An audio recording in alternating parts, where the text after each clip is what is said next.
Welcome back to the channel students. आज का हमारा टॉपिक है इंडियन इकोनॉमिक डेवलपमेंट का first chapter, that is Indian economy on the eve of independence. तो students, आज हम लोग इस चैप्टर में ये पढ़ेंगे कि हमारी कंट्री में जो ब्रिटिशर्स आए थे, 200 साल उन्होंने राज किया था, तो उन्होंने किस किस तरीके की प्रॉब्लम्स हमारे साथ क्रिएट की थी, कैसे हमारी इंडस्ट्रीज़ को डिस्ट्रॉय किया था, कैसे उन्होंने हमारी कंट्री में 200 साल राज कर लिया था। तो इस चैप्टर में बेसिकली हम लोग जो फोकस करेंगे वो टू द इकोनॉमी से रिलेटेड ही होगा कि कैसे उन्होंने हमारी इकोनॉमी को डिस्ट्रॉय कर दिया था। Is it clear? So we are going to start the topic now. First of all you can see here colonial exploitation of the Indian economy under the British rule. आप यहाँ पे ये देख पा रहे हो कि हमारी कंट्री का क्या हुआ था, colonial exploitation. Why it is said as colonial exploitation? Colonial का मतलब क्या है? जो ब्रिटिशर्स अपना राज यहाँ पे स्थापित किए थे, ठीक है, ब्रिटिशर्स ने जो अपना सिस्टम या एडमिनिस्ट्रेशन के जो रूल्स फॉलो करवाए थे हमारे इंडियंस को, ठीक है, जो हमारे कंट्री में जो राजा का और बादशाह ये सब का जो रूल चलता था उसको उन्होंने ख़त्म करने के बाद अपनी एक कॉलोनी सेट की थी, अपनी एक एडमिनिस्ट्रेशन सेटअप किया था। उसी को हम क्या बोलते हैं? Colonial exploitation. तो वो हमें क्या कर रहे थे? एक्सप्लॉइट कर रहे थे, किसी ना किसी तरीके से हमको प्रॉब्लम क्रिएट कर रहे थे, हमें लूट के लेके जा रहे थे। ठीक है, ये किस तरीके से लूट रहे थे? ये एक फॉर्मल तरीके से हमें लूट रहे थे। और अब हम इसमें आगे देखते हैं क्या हुआ कि colonial exploitation of Indian economy under the British rule. आप समझ गए होंगे कि ब्रिटिश रूल हमें किस तरीके से एक्सप्लॉइट की थी। ठीक है, तो इसका जो फर्स्ट पॉइंट आता है वो है colonial exploitation of agriculture sector. सबसे पहले हमारी कंट्री, आप ये जानते होंगे, ब्रिटिशर्स के समय, हम आज से 200 साल पुरानी बात करते हैं, उस समय हमारा जो मेन एम होता था वो क्या था? एग्रीकल्चर। Is it clear? तो हमारी कंट्री के 75% पॉपुलेशन एग्रीकल्चर पे ही इंगेज थी। तो आप ये समझ लो कि जब ब्रिटिशर्स यहाँ पे हमारी कंट्री में आए तो उन्होंने क्या किया? उन्होंने जमींदारी सिस्टम लागू कर दिया। Now zamindars have full right to have the ownership of the land. उनके पास क्या हो गया? जमीन का ओनरशिप हो गया। ठीक है, उनको जमीन का ओनरशिप मिल गया। उससे ब्रिटिशर्स को क्या फ़ायदा था? ब्रिटिशर्स ने बड़े बड़े ज़मींदार सेट कर दिए। अब बड़े ज़मींदार्स का मतलब क्या होगा? बड़ा बड़ा अमाउंट का टैक्सेस मिलेगा उनको। अब ज़मींदार्स के साथ क्या हो गया? They were promoted as the owner of land. Is it clear? उनको क्या कर दिया गया? उनको ज़मीन का मालिक घोषित कर दिया गया। ठीक है, बड़ी बड़ी प्रॉपर्टी के मालिक घोषित कर दिया गया। जैसे फॉर एग्जांपल मान के चलो 15-20 फार्मर्स की बड़ी बड़ी जो ज़मीन है उनका एक बड़ा सा ज़मींदार सेट कर देना। ठीक है, कि आप ही टैक्स वसूलोगे। कैसे वसूलोगे? आप समझ रहे हो ज़मींदार किस तरीके से टैक्स वसूलते होंगे हमारे फार्मर्स से। तो उनको क्या कर दिया गया? उन्हीं को ओनर बना दिया गया। और जो फार्मर, जो कि टाइलर्स थे ज़मीन के, उनको प्रॉपर्टी की ओनरशिप से उनको हटा दिया गया। उसका मेन पर्पस क्या था? कि उनको टैक्सेस मिलेगा उससे। अब जो उनका एडमिनिस्ट्रेशन था, वो एडमिनिस्ट्रेशन जानते थे कि वो कम लोगों पे कर पाएंगे, फार्मर्स तक वो नहीं पहुंच पाएंगे डायरेक्टली। उनको अगर दबाएंगे तो हो सकता है कि यहाँ की जनता कुछ उन पर टूट पड़े। तो उन्होंने भी बहुत एक टैक्टिस के साथ काम किया था।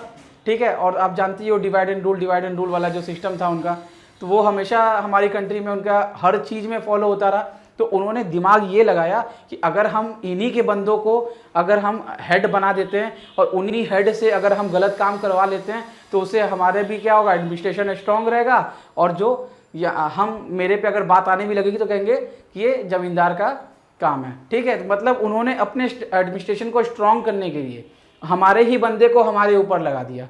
ठीक है, कि जाओ तुम मुझसे वसूली करो। तो that is why they were promoted as the owner of the land. उनको क्या कर दिया गया? ओनरशिप दे दिया गया। अब ओनरशिप मिल गया तो जमींदार्स को क्या फायदा हुआ? Zamindars were living a luxury life. ठीक है, उनको एक लग्जरी लाइफ मिल गई, आरामदायक लाइफ। ठीक है, राजा वाली, जैसे राजघराने वाले लोग लग्जरी लाइफ जीते थे, उस तरीके की उनकी लग्जरी लाइफ मिलने लग गई उनको। अब देखो फार्मर्स के साथ क्या हुआ। फार्मर्स बेचारा बहुत दिन रात मेहनत करके वो कैसे कैसे क्रॉप्स उगाता था, कभी उसको घाटा हो जाए, कभी उनके क्रॉप्स डिस्ट्रॉय हो जाए। तो ये जो टाइलर्स थे, ये जो ज़मींदार्स थे, वो क्या करते थे? उन लोगों को, उन फार्मर्स को परेशान करते थे और कहीं ना कहीं उनकी संपत्ति जब्त हो जाती थी, बहुत सारी प्रॉब्लम क्रिएट होती थी। इसलिए फार्मर्स के ऊपर एक बर्डन बना रहता था कि उनको कैसे भी मेहनत करना है और कैसे भी उनको ज़्यादा से ज़्यादा प्रोडक्शन करना है, जिसके कारण कि टैक्सेस की जो वैल्यू है वो कम से कम निकल पाए। ठीक है। तो डेट इज़ वाई अब जो वो पैसे आते थे तो उसी का कुछ जो पोर्शन था वो क्या नाम है जमींदार रख लेते थे, और कुछ पोर्शंस वो क्या करते थे ब्रिटिशर्स को दे देते थे। अब ब्रिटिशर्स भी अपना वो भी खुश और ज़मींदार भी खुश, ठीक है। अब ज़मींदार क्या करता था, वो बेचारे फार्मर्स को और परेशान करते थे, ठीक है। इसके बाद ठीक है भाई, आप टैक्सेस लेते थे, टैक्सेस ले रहे हो। आज मैं आपको बता दूं हमारे कंट्री में एग्रीकल्चर पे फिलहाल कोई टैक्स नहीं है। There is 0% tax on agriculture activities. Is it clear? जो एग्रीकल्चर का जो भी काम है एग्रीकल्चर पर्पस, वहाँ पे 0% टैक्स है। लेकिन ब्रिटिशर्स के समय में वो भी टैक्सेस हुआ करता था।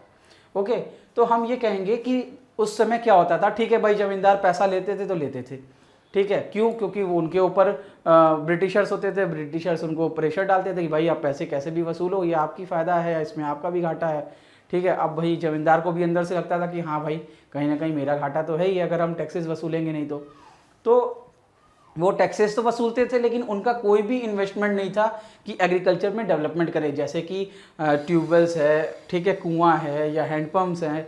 ये उस समय तो हम ट्रैक्टर्स और थ्रेशर्स की बात नहीं करते हैं, लेकिन उन्होंने ये जो बेसिक नेसेसिटी, एक फार्मर को क्रॉप पहुंचाना, क्रॉप सस्ते रेट में दे देना, उस पर बैंकिंग का जो फैसिलिटीज़ है वो उसमें कुछ भी बहुत खास अवेलेबल नहीं थी, ठीक है। और ना ही उनके घाटे पे उनका कोई टैक्सेस माफ़ किया जाता था। तो कहीं ना कहीं ज़मींदार्स भी हमारे जो फार्मर्स हैं उनको लूट रहे हैं, और वो क्या कर रहे थे, जो ब्रिटिशर्स थे वो तो भाई ज़मींदार से अपना काम करवा लेते थे, क्योंकि वो जो डायरेक्टली काम करते वो उन्होंने क्या किया, उन्होंने ज़मींदार से करवा लिया। तो हम यहाँ पे कह सकते हैं कि पैसे मिलने के बावजूद वो ज़मींदार किसी भी तरीके का एग्रीकल्चर डेवलपमेंट नहीं करते थे। Is it clear? Now it must be clear to you. Coming to the next point, that is colonial exploitation of industrial sector. Very very important topic.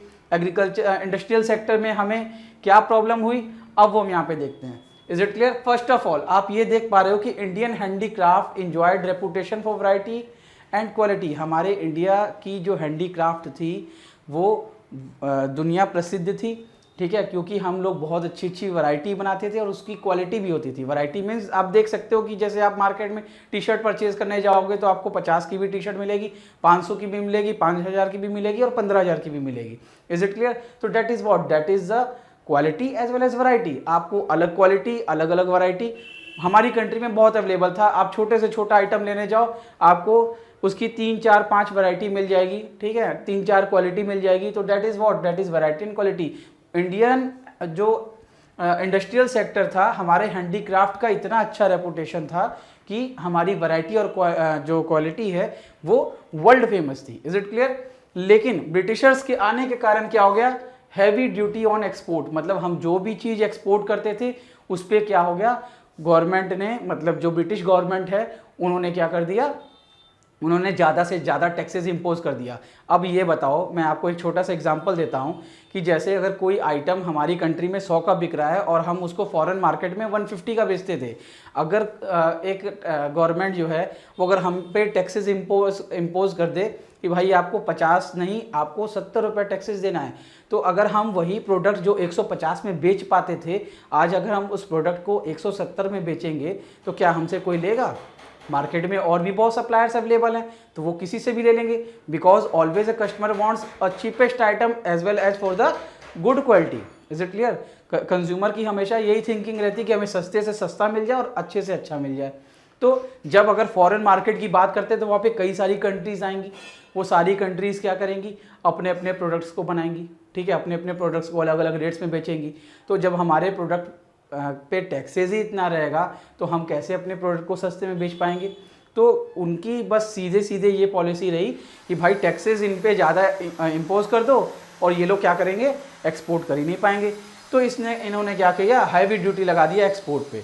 और उसी के अगेंस्ट में आप ये देखो क्या हुआ, duty free import of British goods in the Indian market. Indian market में जो ड्यूटी फ्री इम्पोर्ट था, मतलब हमारी कंट्री में अगर ब्रिटिशर्स चाहते थे कुछ भी इंपोर्ट कराना, मतलब वो अगर अपने प्रोडक्ट को, अपने टी शर्ट्स, अपनी जीन्स, अपने कुछ भी प्रोडक्ट को अगर हमारी कंट्री में बेचना चाहते थे तो उससे क्या फ़ायदा होता था, उनको जो इंपोर्ट ड्यूटी थी वो बिल्कुल भी नहीं लगाते थे, मतलब किसी भी तरीके का टैक्सेस नहीं पे करना होता था, तो वो अपने प्रोडक्ट को सस्ते में हमारी कंट्री में बेच पाते थे। ठीक है। तो ये तो बड़ी बुद्धिमानी वाला काम हुआ कि भाई जहाँ पे जब हमें एक्सपोर्ट करना है तो पब्लिक से टैक्सेस ले लो, और अगर हमें अपना कुछ एक्सपोर्ट करवाना है या इंपोर्ट करवाना है तो हम उस पर क्या करेंगे, ज़्यादा जो टैक्सेस थे उसको रिड्यूस कर देंगे, माइनस कर देंगे, ज़ीरो कर देंगे, नील कर देंगे। तो उससे बेनिफिट क्या होगा, उससे बेनिफिट यही होगा कि जो उनके प्रोडक्ट हैं वो सस्ते रेट्स में आएंगे और हमारे जो प्रोडक्ट है वो महंगे रेट में बाहर बिक पाएंगे। तो महंगे रेट में हमारे प्रोडक्ट्स कौन लेगा। तो इस तरीके से हमारी जो इंडस्ट्रियल सेक्टर था वो पूरी तरीके से डिस्ट्रॉय हो रही थी धीरे धीरे। ठीक है। Now coming to the next topic, that is colonial exploitation of international trade. अब हमारा इंटरनेशनल ट्रेड कैसे एक्सप्लॉइट हो रहा था। देखो अभी मैंने जस्ट आपको बताया कि हमारा एक्सपोर्ट ये सब बहुत अच्छा था, ठीक है। तो हमारा इंटरनेशनल ट्रेड भी हुआ करता था। आखिर हम 6-7 देशों से उस समय भी व्यापार करते थे। ब्रिटिशर्स भी हमको कैसे जाने, क्योंकि हमारा उनके साथ भी व्यापार था पहले, ठीक है। तो अब हम यहाँ पे बात करते हैं कि इंटरनेशनल ट्रेड उन्होंने हमारा कैसे ख़राब किया। तो उसमें हम ये कहेंगे कि डिस्क्रिमिनेटरी टैरिफ पॉलिसी, उन्होंने क्या किया, डिस्क्रिमिनेटरी टैरिफ पॉलिसी। आप अभी यहाँ पे क्या देख पाए हो, डिस्क्रिमिनेटरी टैरिफ पॉलिसी था, क्योंकि उन्होंने इस तरीके के जो ट्रेड थे, जैसे अगर हमारी कंट्री में से, जैसे आप देखो duty free export of Indian raw materials to fulfil the industrial needs in Britain, मतलब ब्रिटेन की इंडस्ट्रीज़ को अगर किसी तरीके का गुड्स चाहिए तो हमारी कंट्री से कुछ भी प्रोडक्ट इंपोर्ट करा सकते हैं, वो भी free of cost, duty free, मतलब किसी भी तरीके का कोई टैक्सेस नहीं लगेगा उनको। जो रॉ मटेरियल्स है उनको रेट टू रेट मिलेगा, किसी तरीके का कोई भी चार्जेस नहीं है। तो कहीं ना कहीं अपनी कंट्री को वो चाहते थे कि पूरी तरीके से वो साउंड होती जाए, और हमारी कंट्री को क्या चाहते थे, वो धीरे धीरे बर्बाद होती जाए, ठीक है। क्योंकि उनका तो यही मोटिव था कि हमारी कंट्री में से अपने पैसे को उठा के अपनी कंट्री में ले जाएं, क्योंकि वो लोग भी हमारी कंट्री में कोई भला तो करने आए नहीं थे, ठीक है, वो भी हमारी कंट्री को लूटने आए थे।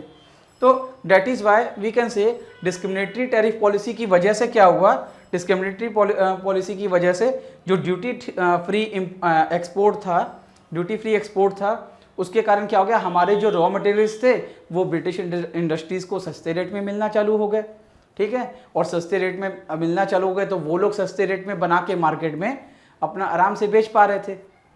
दूसरी बात, यहाँ पे क्या हो गया, duty free import of British goods. यहाँ पे याद रखना सिर्फ ब्रिटिशर्स के ही गुड्स हमारी कंट्री में ड्यूटी फ्री आते थे। अगर कोई और बेचना चाहता था तो उस पर हैवी टैक्सेस इम्पोज किया जाता था, ठीक है। लेकिन ब्रिटिशर्स चाहते थे कि वो उनकी कंट्री को फायदा हो, उनको फायदा हो, इसलिए वो क्या करते थे, ड्यूटी फ्री इंपोर्ट करवाते थे। किनका, सिर्फ ब्रिटिश गुड्स का।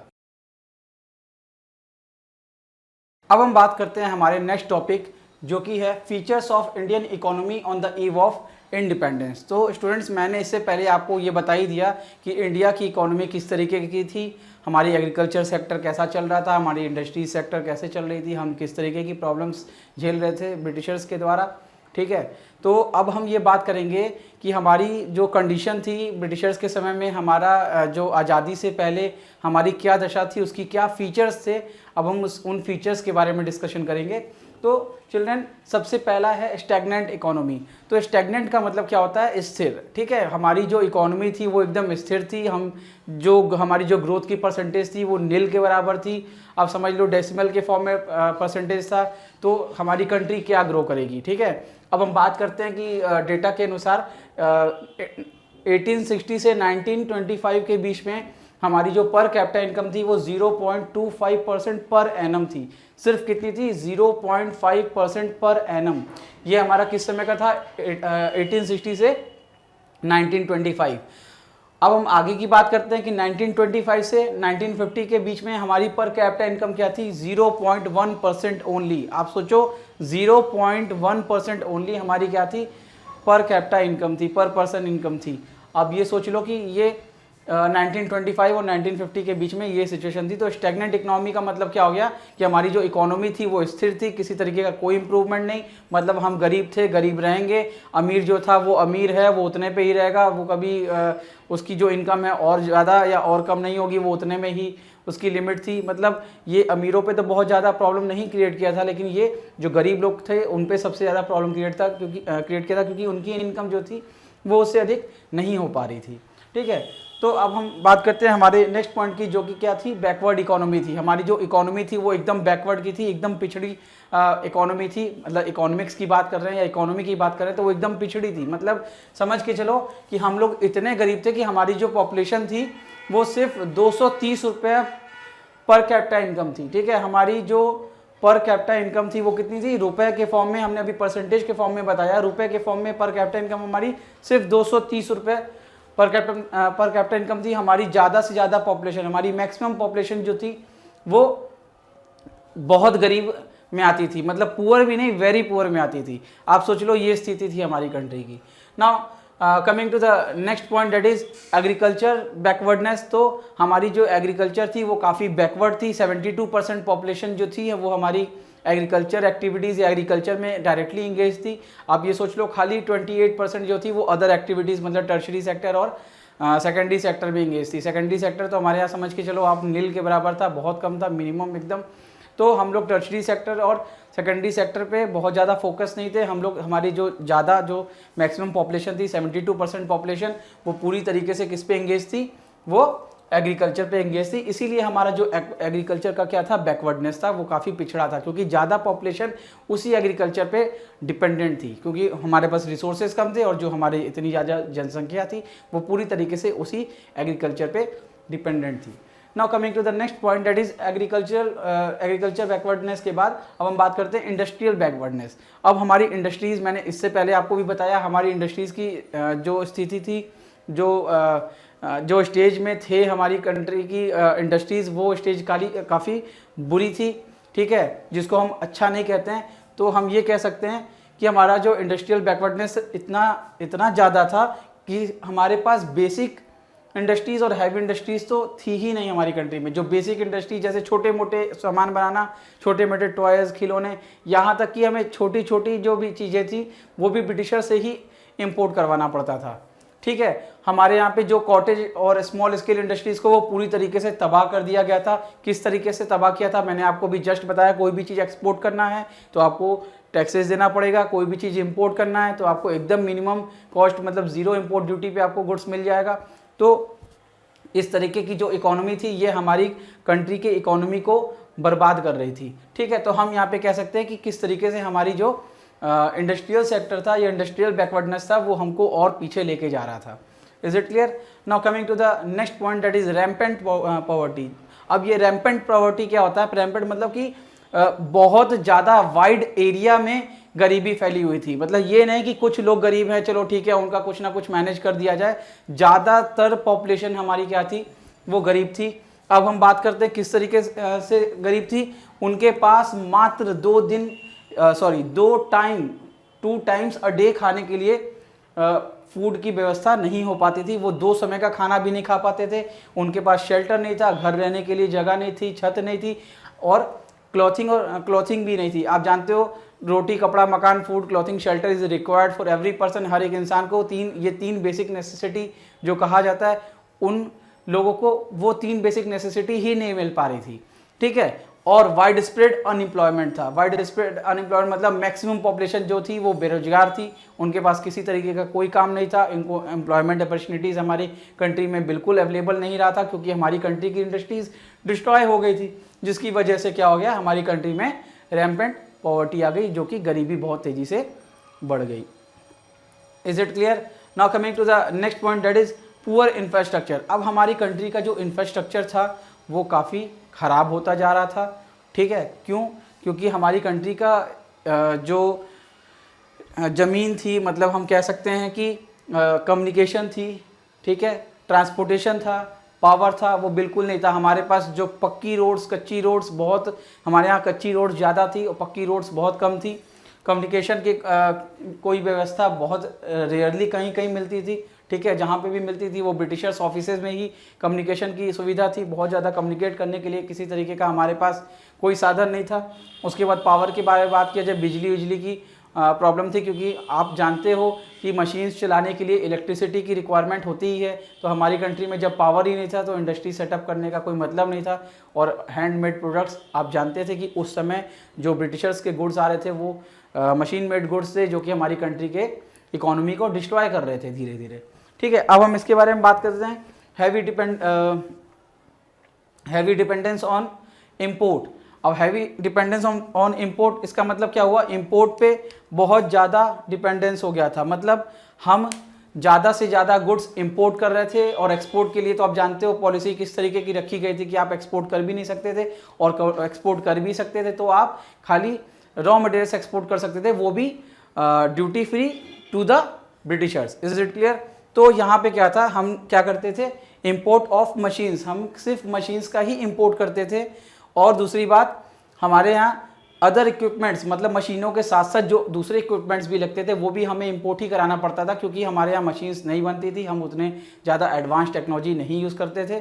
ठीक है, तो हम पूरी तरीके से डिपेंडेंट थे कि कोई हमको मशीन्स दे दे और हम कैसे ना कैसे अपना बिजनेस को इस्टेब्लिश कर पाएँ या प्रोडक्शन एक्टिविटीज़ कर पाएँ। तो मशीन्स के लिए भी हमें ब्रिटिशर्स के सामने ही हाथ फैलाना पड़ता था। ठीक है, हमारे पास इक्विपमेंट नहीं थे। और यहाँ तक कि ये बात करें कि जो डिफेंस इक्विपमेंट थे वो पूरी तरीके से ब्रिटिशर्स, जैसे जो बंदूक प्रोवाइड कराना, ठीक है, उसकी जो गोली प्रोवाइड कराना, वो सारी की सारी जो चीज़ें थी वो पूरी तरीके से ब्रिटिशर्स के द्वारा ही आती थी। हमारी कंट्री में इस तरीके की कोई सुविधा नहीं थी। आज तक हमारी कंट्री में डिफेंस के जो आइटम्स हैं वो बहुत ज़्यादा फॉरेन मार्केट से ही परचेज़ किया जाता है। अभी भी हमारी कंट्री की जो डिफेंस इक्विपमेंट हैं वो हम मैक्सिमम बाहर से ही इम्पोर्ट करवाते हैं। Is it clear? Now coming to the next point, that is limited urbanisation. हमारी जो अर्बनाइजेशन थी वो बहुत ही लिमिटेड थी, मतलब बहुत कम लोग ही अर्बन एरियाज़ में रहते थे। मैक्सिमम पॉपुलेशन जो थी वो हमारी विलेजेस में ही रहती थी। तो आप यहाँ पे देख रहे हो कि bulk of the population lived in villages, और आप ये देख सकते हो कि सिर्फ 14% पॉपुलेशन, सिर्फ 14% पॉपुलेशन अर्बन एरियाज़ में रह सकती थी। मैं फिर से रिपीट कर रहा हूँ, सिर्फ 14% अर्बन पॉपुलेशन ही थी, और बाकी जितनी भी आपकी बच रही है वो क्या थी, हम कह सकते हैं 86% पॉपुलेशन जो थी वो पूरी तरीके से रूरल एरियाज़ में रहती थी, सर्वाइव करती थी। Is it clear? Now coming to the next point, that is semi feudal economy. अब देखो सेमी फ्यूडल क्या होता है। सेमी फ्यूडल मतलब होता है जो खुद को फीडर मतलब समझते हो आप, फीडर का मतलब क्या होता है कि जैसे जो दूसरों को खिलाए। ठीक है, तो यहाँ पे क्या था, सेमी फ्यूडल इकोनॉमी थी। मतलब हम जो थे मिक्स्ड इकोनॉमी यूज़ करते थे, मतलब कुछ रिसोर्सेज हमको बाहर से लेने पड़ते थे, कुछ हम अपने यहाँ से उनको दे देते थे। तो मतलब हम मिक्स करके काम करते थे। हमारी कंट्री में जो रिसोर्सेज थे वो पूरी तरीके से ये नहीं कि डिपेंडेंट थे पूरी तरह से इम्पोर्ट के लिए और पूरी तरह से एक्सपोर्ट के लिए। मतलब हमारे यहाँ मिक्स्ड इकोनॉमी चलती थी। सेमी फ्यूडल मतलब कुछ चीज़ें हम इंपोर्ट करवाते थे, कुछ चीज़ें हम एक्सपोर्ट करते थे। आप जान ही रहे हो कि चीज़ों का एक्सपोर्ट होता था, रॉ मटेरियल्स का एक्सपोर्ट होता था और फिनिश गुड्स का इंपोर्ट होता था, और टैक्सेस कैसे कैसे क्या होता था वो चीज़ तो मैंने आपको इससे पहले ही बताया ही है। ठीक है, तो ये सेमी फ्यूडल इकोनॉमी का मिक्स्ड इकोनॉमी एक तो आ गया। उसके बाद सेमी फ्यूडल इकोनॉमी में हमको और क्या प्रॉब्लम क्रिएट हुई, हमारे साथ लो प्रोडक्टिविटी की प्रॉब्लम क्रिएट हुई, क्योंकि हमारे पास जो प्रोडक्शन की जो कैपेसिटी थी वो काफ़ी कम थी। हमारे पास उतने ट्रेंड वर्कर्स नहीं थे, तो हमारी प्रोडक्टिविटी बहुत कम हुआ करती थी। और लो प्रोडक्टिविटी की वजह से हम क्या थे, बैकवर्ड थे। क्योंकि अगर हम प्रोडक्शन करेंगे हमारी जीडीपी बढ़ेगी, अगर हम प्रोडक्शन नहीं करेंगे तो हमारी जीडीपी नहीं बढ़ेगी। इसीलिए हम बैकवर्ड इकोनॉमी की तरफ मूव करना चालू कर दिए। Coming to the next point, that is colonial economy. Colonial economy मैंने बता दिया कि वो क्या करते थे, ब्रिटिशर्स अपने फ़ायदे के लिए काम करते थे। और अपने फ़ायदे के लिए काम करने का मतलब कि हमारी कंट्री से पैसा उठाना, हमारी कंट्री से रिसोर्सेज उठाना और अपनी कंट्री को फ़ायदा करना, दैट इज़ इंग्लैंड को फ़ायदा करना। तो ये क्या था, ये हमारा कॉलोनियल इकोनॉमी था। ठीक है, तो कॉलोनियल इकोनॉमी में क्या था, exploitation of Indian economy for the benefit of British industries. तो वो लोग क्या करते थे कि हमारी कंट्री के रिसोर्सेज अपनी कंट्री में ले जाते थे और अपनी कंट्री में वो प्रोडक्ट बना के उसी को हमको बेचते थे। I hope this point is clear to you कि किस तरीके से हमारी कंट्री का जो फीचर्स था, हमारी इकोनॉमी को किस तरीके से वो और पीछे लेते जा रहे थे, क्योंकि किसी तरीके की कोई ऐसी चीज़ नहीं किया गया था उनके द्वारा कि जिससे हमारी कंट्री आगे बढ़ पाए। ठीक है, तो इसीलिए आप फिर से मैं एक बार रिपीट करूंगा कि स्टैग्नेंट इकोनॉमी का मतलब क्या था। स्टैग्नेंट इकोनॉमी मतलब हमारी इकोनॉमी एकदम स्थिर थी। एग्रीकल्चर बैकवर्डनेस मतलब हमारे यहाँ बैकवर्डनेस थी, हम किसी तरीके की कोई टेक्नोलॉजी यूज़ नहीं करते थे, हमारे यहाँ हाथ से ही फार्मिंग होता था। और उसके बाद जितने भी हमारे पास लेबर्स होते थे, जितने भी जो लोग होते थे, वो मैक्सिमम लोग एग्रीकल्चर पे ही इंगेज थे। मतलब 72% लोग एग्रीकल्चर पे ही इंगेज थे। ठीक है, अब ज़्यादा लोग अगर एक ही जगह पे काम करना चालू कर देंगे तो उसके ऊपर क्या होगा, ओवरबर्डनिंग तो हो ही जाएगी। तो इसके बाद हम बात करते हैं, हमारे पास इंडस्ट्रियल बैकवर्डनेस था क्योंकि हमारे पास अच्छी मशीन्स नहीं थे, हम हैंडमेड प्रोडक्ट्स बनाते थे, उसकी बहुत अच्छी वैरायटी थी, लेकिन वो भी गवर्नमेंट ने किस तरीके से, जो ब्रिटेन गवर्नमेंट ने किस तरीके से किया, क्योंकि जब भी हम कोई चीज़ एक्सपोर्ट करते थे तो हैवी ड्यूटी लगा देते थे वो, ठीक है, कि हम कोई भी चीज़ एक्सपोर्ट ना कर पाएँ। तो हमारी धीरे धीरे इंडस्ट्रीज़ ख़राब होती गई और उन्होंने अपने फिनिश गुड्स बना के हमारी कंट्री में 0% ड्यूटी पे हमको गुड्स बेचा, जिसके कारण हमारी इंडस्ट्रियल का बैकवर्डनेस क्या हो गया, और अधिक हो गया। अब हम इसके बाद बात करेंगे rampant poverty, wide spread poverty हो गई थी। ज़्यादातर लोग जो 3 बेसिक नेसेसिटी थी, फूड, क्लॉथिंग, शेल्टर, उसको भी अचीव नहीं कर पाते थे, यहाँ तक कि उनकी 2 मील्स की जो फूड थी वो भी उनको नहीं मिल पाती थी।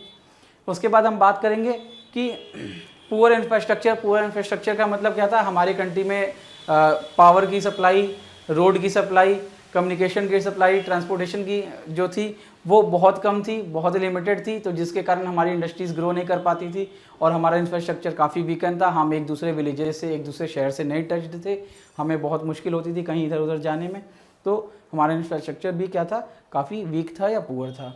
उसके बाद हम बात करते हैं कि हैवी डिपेंडेंस ऑफ इंपोर्ट, तो इंपोर्ट में हैवी डिपेंडेंट था, हम लोग ज़्यादातर मशीन्स बाहर से ही मंगाते थे, हमारी कंट्री में मशीन्स तो कुछ बनती नहीं थी, हम मुश्किल से कुछ प्रोडक्ट जो हैंडमेड बनाते थे उसमें भी गवर्नमेंट ने, ब्रिटिश गवर्नमेंट ने हमें प्रॉब्लम क्रिएट किया हुआ था, तो वो भी हमारे साथ समस्या ही थी। अब इसके बाद हम बात करते हैं लिमिटेड अर्बनाइजेशन, जो हमारी कंट्री में अर्बनाइजेशन सिर्फ 16% थी, इसका मतलब 86% जो लोग थे वो अभी भी गाँव में रहते थे, जिसके कारण जो विलेजेस, आप जानते हो कि जो विलेजेस हैं उसमें बहुत कम रोज़गार के ऑप्शंस अवेलेबल होते हैं, अर्बन एरियाज़ में रोज़गार के ऑप्शन ज़्यादा, एम्प्लॉयमेंट के ऑप्शन जो हैं वो ज़्यादा अवेलेबल होते हैं, जिसके कारण हमारी जो इकोनॉमी थी वो धीरे धीरे और वीक होती जा रही थी। सेमी फ्यूडल इकोनॉमी मैंने आपको बताया कि हम लोग ज़्यादा से ज़्यादा क्या करते थे, हम एज अ फीडर काम करते थे। हम किसके फीडर थे, हम ब्रिटिश इंडस्ट्रीज़ के फीडर थे, मतलब हम अपने यहाँ से रिसोर्सेज उनको देते थे और वो सब कुछ बना के हमको खिलाते थे, इस तरीके से समझ सकते हैं। तो इसलिए हमारी कंट्री मिक्स्ड इकोनॉमी पे काम करती थी, या दूसरे वर्ड्स में हम कह सकते हैं सेमी फ्यूडल इकोनॉमी थी। और कॉलोनियल इकोनॉमी मैंने बता दिया कि हम जो भी काम करते थे वो ब्रिटिश इंडस्ट्रीज़ के लिए करते थे, उनके फ़ायदे के लिए करते थे, और हमारी कंट्री को क्या होता था, हमारी कंट्री को अपने ही पैसे उनको देने पड़ते थे, अपने ही टैक्सेस उनको देने पड़ते थे और अपना ही देश चलाना पड़ता था, जिसके कारण उन्होंने अपनी कंट्री के लिए किसी भी तरीके का नुकसान का सौदा नहीं किया और हमारी कंट्री को वो धीरे धीरे वो लूटते गए। होप गाइज कि this topic is clear to you all, and we will meet in the next video. Thank you.